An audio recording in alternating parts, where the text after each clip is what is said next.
Good evening, everyone. This is Rob Bell, and you are watching Getting the Record Straight. This is the Truth to Power segment.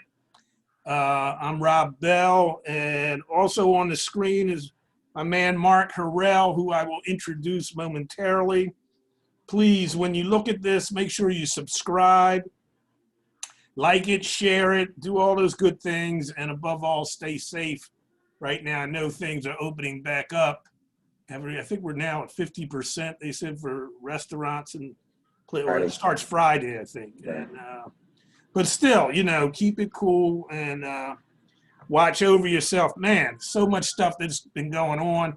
And in fact, I think we're going to have another guest momentarily. I'm not sure when he'll be getting with us, but he actually has been on before. And we're going to be talking a lot about policing and rethinking what goes on in terms of crime and punishment and that kind of stuff. And that's why I have brother Mark Harrell here. Mark and I have worked together years ago for the city, dealing with youth and trying to uplift communities. I left after a while and went to the Philadelphia Housing Authority, and Mark has been in the throes of things with the city in terms of, like I said, community development, as well as working with young people and dealing with crime in our communities. Formally, welcome Mark Harrell, and give us a little of your background. I know we've gone back years, but some of those years I've lost touch. So bring us up to date. Yeah, Rob. We go back quite a ways. I actually succeeded you as the director of Project Flow, Future Leaders of the World, a program that provided services and outreach assistance to youth in 14 public housing development communities. So our goal was to get young people who lived in public housing communities to understand that it's not, where you live is how you live. You have kids who live in public housing, they have beef with kids that live right across the street. Y'all all live in the same neighborhood. So again, it's not where you live, it's how you live. So we had staff and contracts with about 5 or 6 different agencies that actually took the services to the public housing developments as opposed to having the kids. But it was a learning process, and it was a process where we had to gain the respect of the community, because for too long, residents of public housing had experienced people coming in, day in and day out to prod and test and survey, working on their master's degrees and their doctorate degrees and getting data for grants. And then they would leave and, the community is still left there standing. So we had to prove to the community that we were there to stay, we were there to support those young people. And Future Leaders of the World, that's exactly who they were. These are young people that are going to lead our future. My background, I'm a community organizer by trade. Howard University undergrad, political science. My master's degree is in human services from Lincoln University. I've always been in service to the community. And as it relates to the violence, when I moved back to Philadelphia from Washington, after living in Washington, D.C., for the better part of the 80s, coming home on weekends and holidays and stretches, you didn't get a real sense of what was going on in Philly.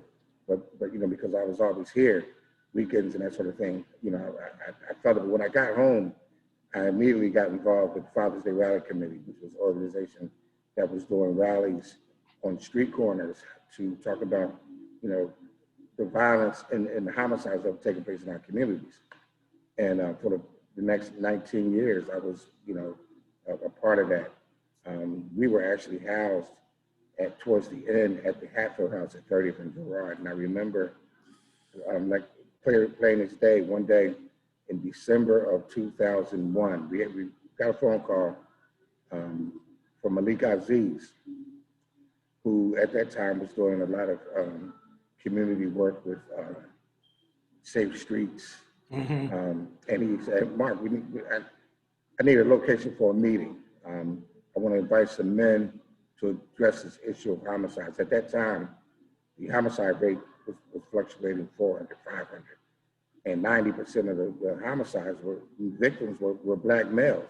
And many of those cases were at the hands of other Black males. So sure, so on January 2nd, 2002, the first meeting took place on that first Saturday of the month at the Hatfield House at 30th and Girard. And at that meeting, there were about 50 men showed up. Sylvester Johnson, just 50 guys that said, listen, we're ready to do whatever it takes. So we met that first Saturday of January 2002 and decided that we were gonna go to the streets. And it was Malik that made that first call. We were gonna go to the streets and just to spread a message of put the guns down, stop the violence. So we decided we were gonna go out a couple days a week. That first Saturday we hit the streets. I mean, 25 cars pull up on a corner and people are like, what's going on? At first we were going out two days a week. And then eventually we start, going out every I think it was every Wednesday and every Saturday. Well, let me pause you for a second because you talked about Malik, and that's part of what I wanted to talk about, to pay homage to two real giants in terms of trying to deal with some of the negative aspects of some of our communities. Malik Aziz and Bennie Swanns both passed away in the past 3 weeks, I guess it was. Yeah. And you knew both of them. I got to meet both of them, but I never had the pleasure or honor, rather, of working with them. So continue on, but if you could talk about the two of them and their impact on the city and on young people in particular. Well, I'll get back to Malik in a minute, but I'll tell you how I met Bennie. I met Bennie as a teenager in West and Southwest Philly. Bennie's dad was the president of the Baltimore Avenue Business Association. And that was during a time when Bennie was doing the Crisis Intervention Network work with the anti-gang work in the city of Philadelphia. And he, along with a gentleman by the name of Terry Williams, pulled some of us young guys together down the Baltimore Avenue and said, listen, we are gonna be out here in the streets, I need to do something positive. And they created what was called the Baltimore Avenue Junior Businessmen's Association. And we would meet in Bennie's dad's building on 55th in Baltimore. And people say, you had a business? No, we didn't have a business, but it was an opportunity for us to get off the street and to get mentored actually by the men of that community. And, from that moment on, Bennie had always been a figure in my life in terms of mentoring all the way through. Malik, I actually met when I worked at the Mayor's Office of Community Services, because he actually built, I was a director of youth programs at one point, and Sultan Ahmed was the executive director at that time, and I told him I needed computer tables for a computer room that I was building for youth at the office that we had at the corner of Broad and 2. And he said, well, listen, Malik Aziz just returned home. He's a carpenter. I'm gonna send him up there to talk to you. Malik came up, and within a couple of weeks, we had computer stations. So Malik was also a carpenter. So he was a man of many trades. But when you meet Malik, he was always so humble. A lot of people didn't know the other side of Malik. The fact that he was incarcerated, was involved in gangs and other things. But when you meet the man, if you didn't know his history, you would be shocked. You say, no, this is not the same guy that you're talking about. So we're talking about two giants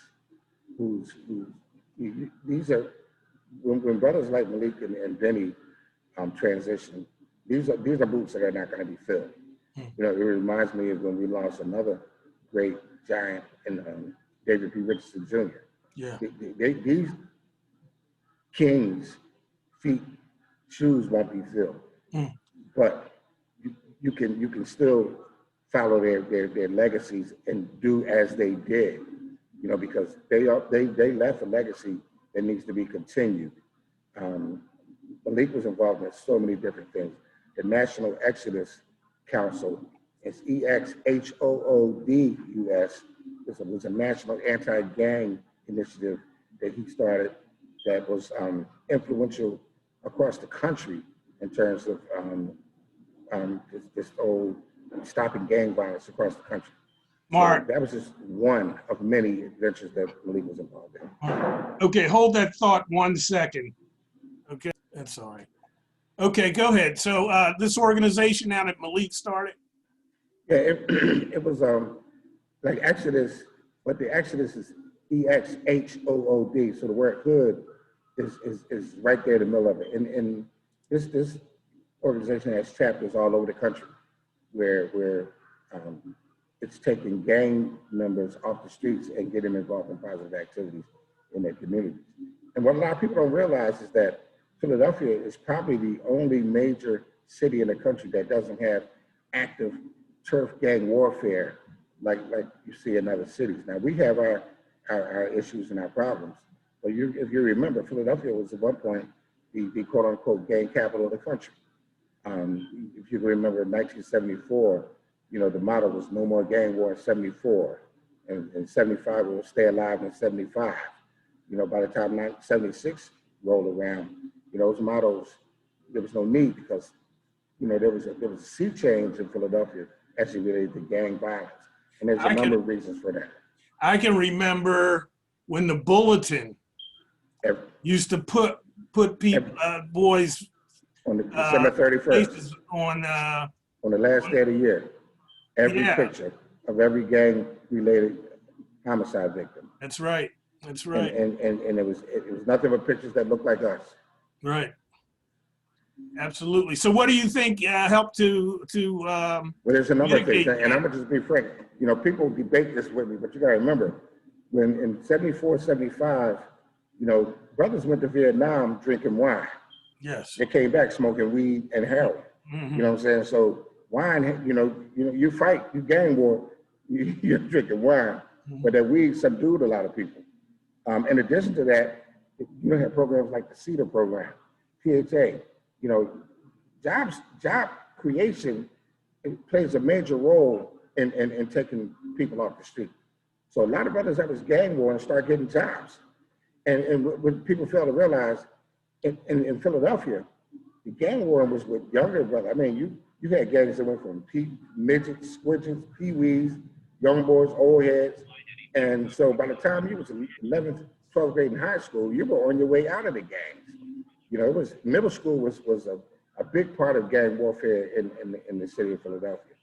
But another big thing that happened in the city of Philadelphia was black women, black mothers decided that I'm tired of burying my son, and I'm tired of other mothers' sons causing me to bury my son. So you have women like Mom Crippins in North Philly, Blanche Nixon in West Philly, Queen Mother Falaka Fatai on the north side of West Philly.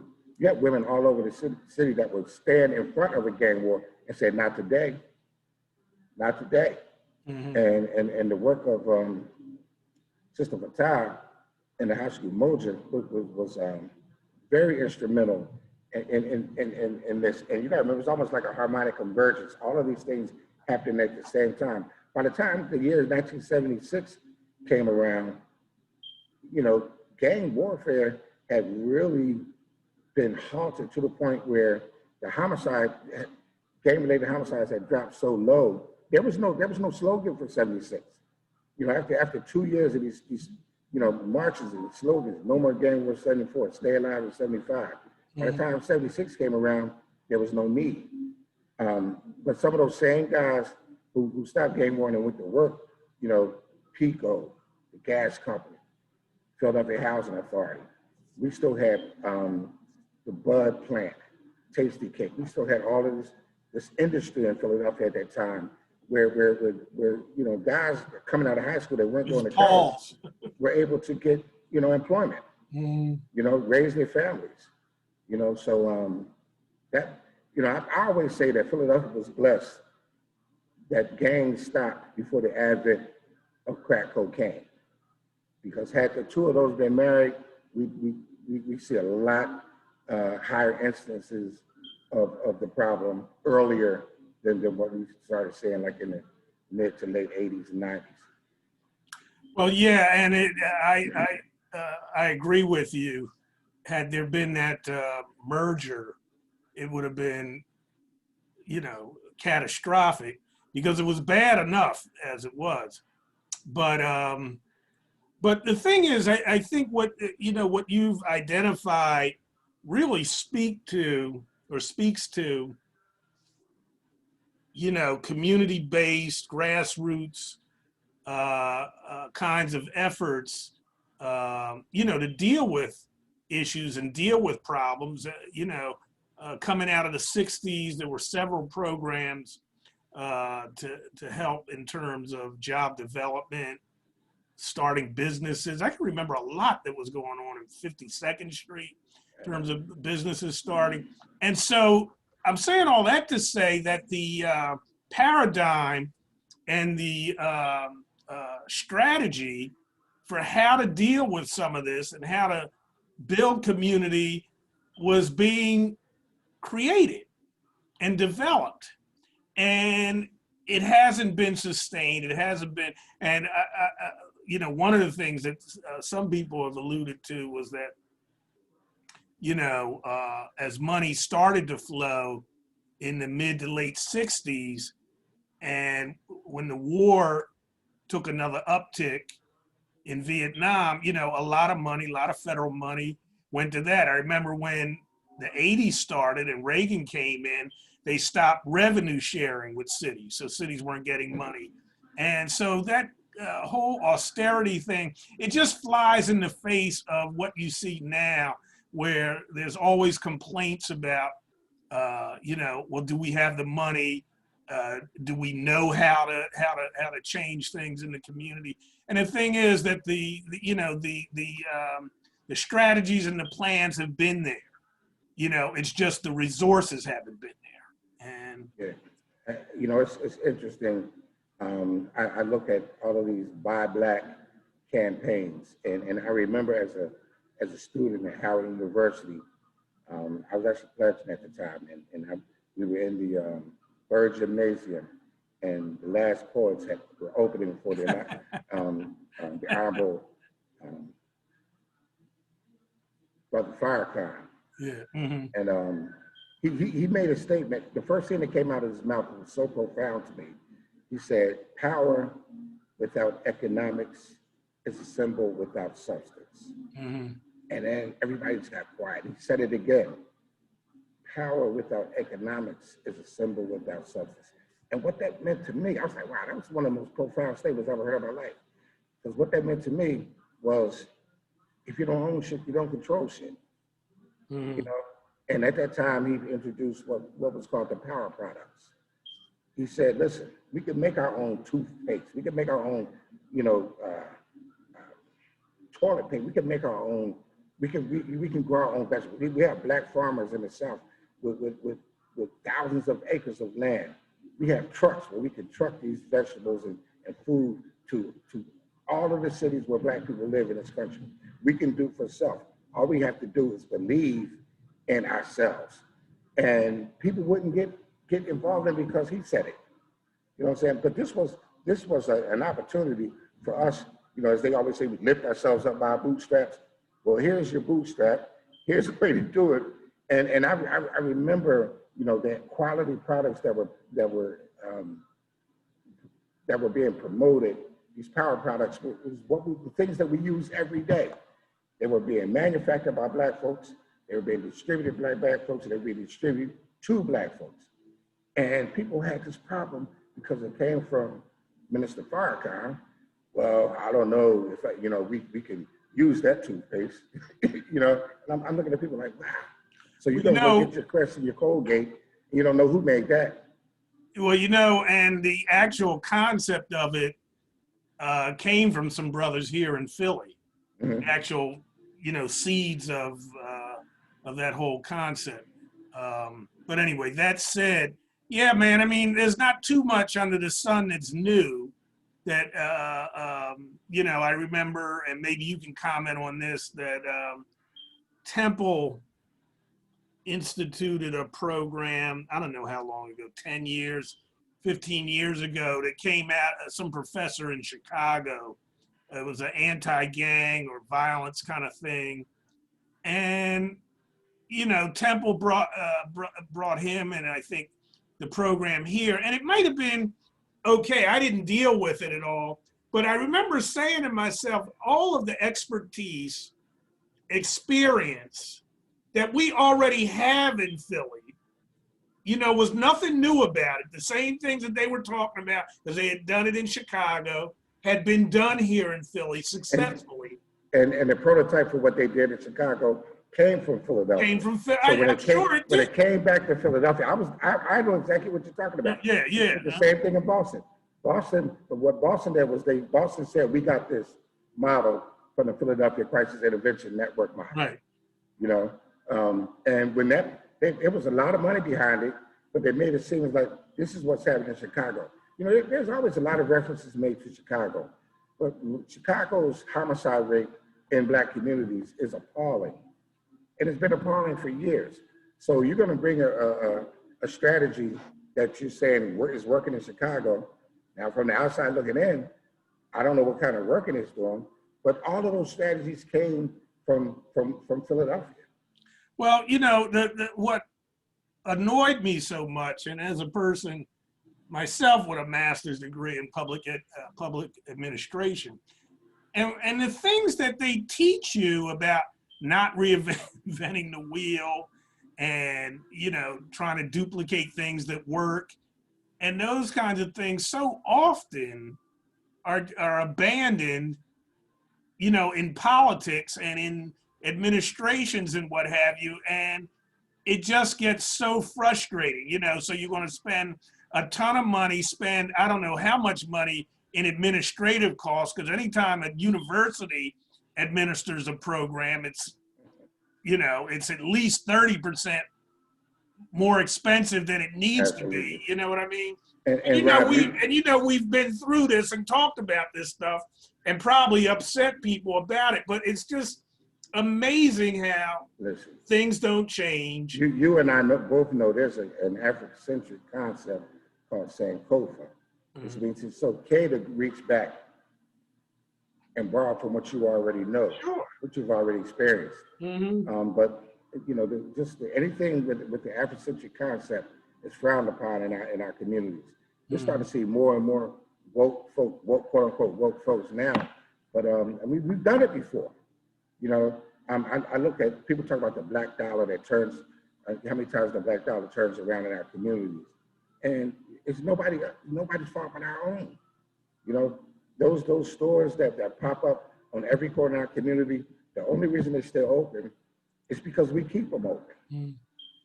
You know, the only reason they stay open is because we keep them open. You know, and people always make reference to the original bus boycott. You know, it lasted 300 plus days. People said, we need to do a boycott. The mindset of our people right now, you can't do that today. And it's unfortunate. It's unfortunate. You know, over the last couple of years, there's been all of these Buy Black days. Don't spend $1 unless you spend it in the Black business. How successful have they been? You know, I look at this pandemic unemployment assistance that people have been getting over the last several months. And, you know, on trash day, if you drive down the street, you see nothing but big flat screen TV boxes and brand new, you know, just stuff that is not going to be sustaining.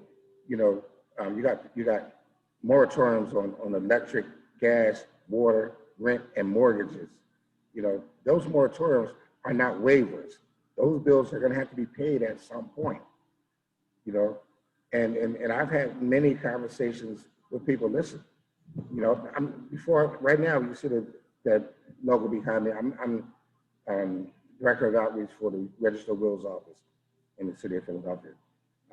Before this, I was a community organizer with Southwest CDC, and people would come to get assistance with their mortgage. People would come and get assistance with the utility bills. And you tell people, listen, you might not want to buy that big screen TV because, you know, the bank is trying to take their house. So getting people to understand that sometimes you have to understand that, do you really need that? What's more important? To have your gas and your lights on, or to be able to watch that big screen TV, which is going to even draw more electric from you. And, Mark, I tell you, you know, it's not like these discussions and conversations happen in a vacuum. And, you know, if I just think a bit, I'm sure I've had it before, but, you know, we're talking decades of dealing with like the same thing. And on that note, and we got to leave in about 5 minutes, but, you know, you're involved in you know, the administration in a sense, and still, I'm sure, involved with the community organizing, and, you know, if not directly, certainly indirectly. But I'm just wondering, you know, what, particularly in terms of, you know, what's been talked about in terms of police reform, in terms of reimagining what safety and policing and all should be in the community. Where are we now in Philly, and what should we be doing? Where should we be going in your mind? I mean, you've had all this experience with Bennie and Malik, and what are you thinking in terms of going forward? I think more of our young people need to get involved in law enforcement, because one of the questions that's being asked is, where are the good cops? Well, if there aren't any, let's create some. You know, the starting salary for a police officer right now is a heck of a starting salary, and you got young people that I think could make a difference from the inside more so than the outside right now. You look at these graduation classes that's coming through the academy, and I'm looking and say, where's, you know, the ones that look like me? You know, our current Sheriff Rochelle Bilal, when she was head of the Guardian Civic League, started a program called Steered Straight, where she would invite us to come in with Men United for a Better Philadelphia and talk to every class about what it's going to be like when you get on the street. You know, and I used to count plenty African-American young men and women in those classes. And then I started saying less and less and less. And I believe the last class may not have had not one African-American recruit in that graduation class. Yeah, if I'm not mistaken, I think not one.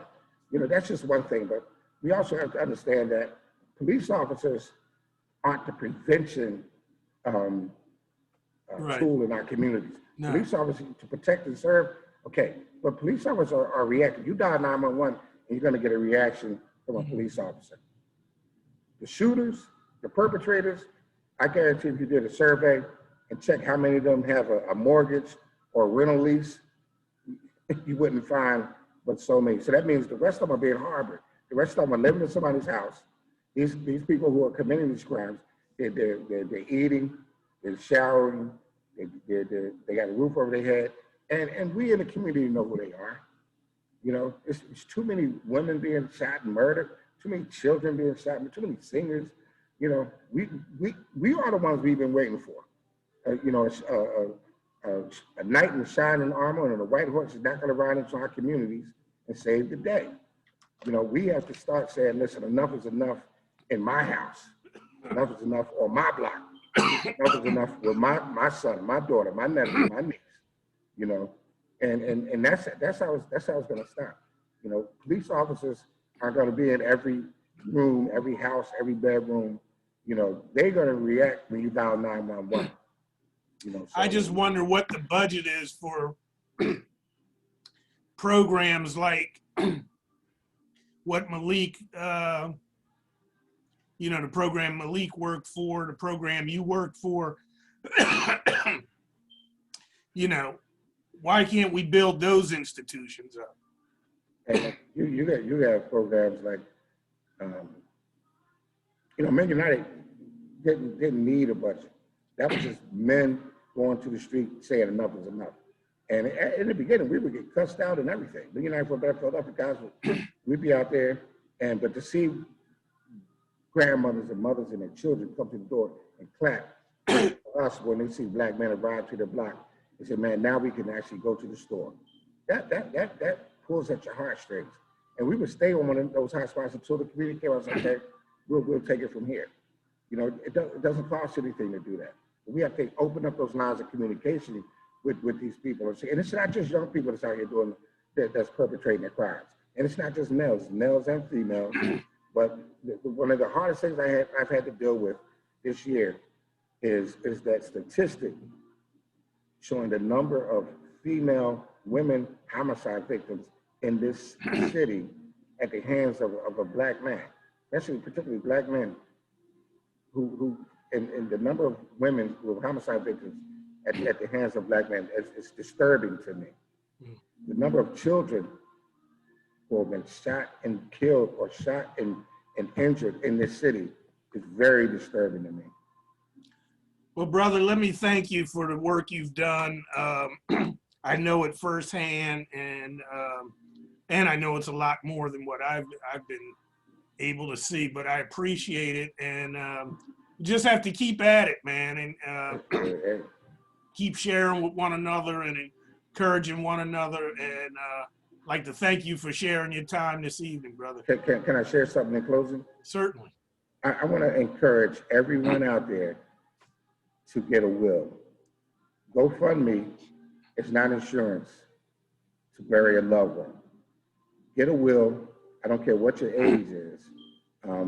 People come through this office every day and expect to have their generational wealth in their family, which may be a house or whatever property, is going to automatically go to them. If it's not written down, it's not going to happen. And the state is going to determine what's going to happen. Get a will.